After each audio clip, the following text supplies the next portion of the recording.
Donald and Douglas are Scottish twin engines. They're practical, peppery, and proud. They nearly always work together.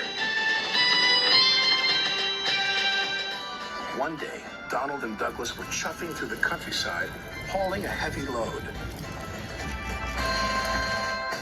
Down the line, Trevor the traction engine had been struggling with a big cartload of hay. Crossing the tracks, the cart's wheels had broken off. Then Trevor heard a whistle. "Oh no," Trevor cried. Donald could see the cart. "Stop," he cried.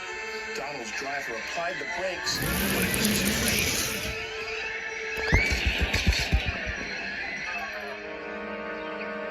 Luckily, no one was hurt. "Stop being pushy," Donald snapped. "Don't call me pushy," Douglas snapped back. "You shouldn't have pushed me into the cart," puffed Donald. "You pulled me, you mean," argued Douglas. "Didn't. Did. Did not. Did too." Before long, the track was cleared, and Donald and Douglas were on their way. The twins were so cross they refused to speak to each other for the rest of the day.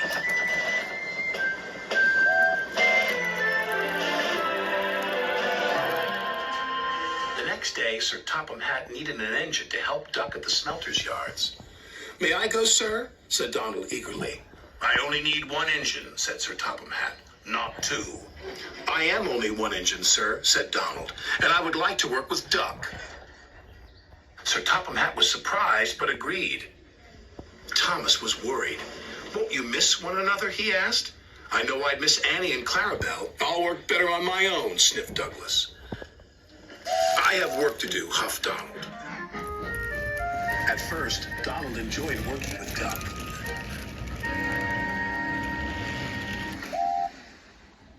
Then things started to go wrong. "Did you shunt those freight cars onto the other line?" Donald asked. "You said you wanted them on the other line," Duck replied. "Not that other line, the other line." Donald was cross. Douglas would have known what I meant. He huffed. Douglas was working on his own. He chuffed dutifully through the beautiful countryside. But Douglas had no one to share it with. Although he tried not to, he was beginning to miss his twin. That night, Douglas's driver took him to visit Donald. "I was just passing," said Douglas. "Have you come to say you're sorry?" Donald sniffed. This made Douglas very cross. "I've nothing to be sorry for," he said, and steamed away in a huff. The next day, Donald was in a bad mood. Duck could see he was getting too close to the buffers. "Look out!" Duck shouted, but it was too late.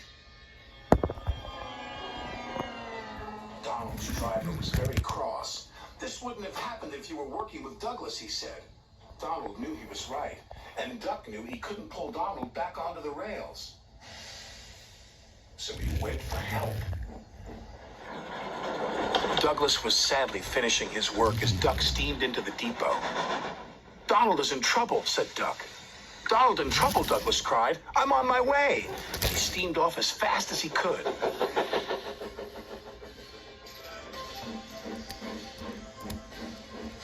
Douglas struggled and struggled. He finally pulled his twin gently back onto the tracks. He was relieved that Donald wasn't hurt. "Thank you," Donald said, "and I'm sorry." "No, I'm sorry," said Douglas. "I'm sorry," insisted Donald.